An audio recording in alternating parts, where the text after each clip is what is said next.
sun, sea, and on a yacht. Looking forward to it? I am looking forward to it. I've never been to Gibraltar. I mean, he should have been fighting a few weeks back, wasn't it? But the fight got postponed. But he's fighting on an even better show, if you like. You know, going to Gibraltar. You know what I mean? It's all experience for him, because I mean he's having the big build-up, Campbell. You know, with Matchroom and Sky Sports and what they've done for him, and I'm very, very proud of my son. He's gone into the hardest game of all, knowing what his dad done. And all this big build-up he's getting, his pressure on the young man's shoulders. But I mean, I think he'll be able to cope with it. You know, fantastic, and I think he'll make a big statement. I think everyone just sat there at the minute thinking, is this a little bit of a novelty act with Ricky's lad, you know, going pro? Well, I think you'll be impressed with what you see, come next week, and more so over the years. There'll be, as a youngster, there'll be a few speed bumps over the way, like it was for all of us. You know what I mean?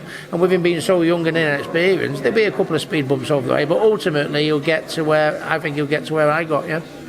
Look, I know he was always in the gym training. He loved training, loved keeping fit. But you know, when he came up to you and said, "Dad, I want to take this on seriously. I want to become a fighter," what was your instant reaction? Well, when he wanted to start boxing, I said, "Yeah, of course. Do you know I'm it's the best sport in the world. You whether you have one fight or 101 fights, it's what you get from boxing is priceless." So I said, listen, Campbell, if you want to do it, you do it, but you've got to give it your best.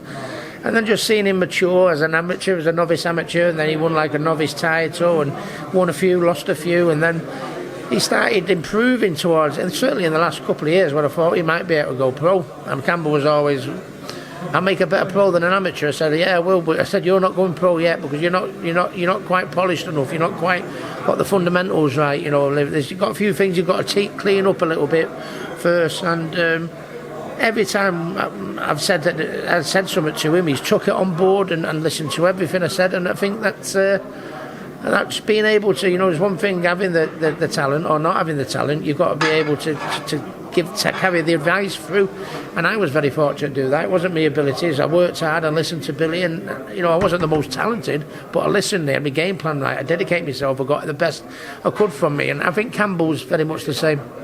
Obviously, headline next week by Dillian Whyte and Alexander Povetkin. Is it do or die for Dillian? I think it's a must-win fight, for Dillian. I mean, you can never say never. If he was to get beat, he could stay at it.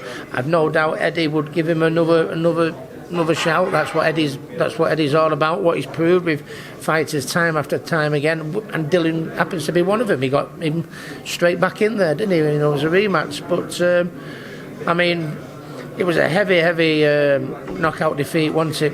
And he was boxing absolutely brilliant. I think he was boxing, winning rounds. He knocked him down. He got it up before brilliant. To get a knockout like that, the manner of them, one of them knockouts, they are very, very hard to come by. They are very hard to come back from. But I know he's very strong-willed, Dillian.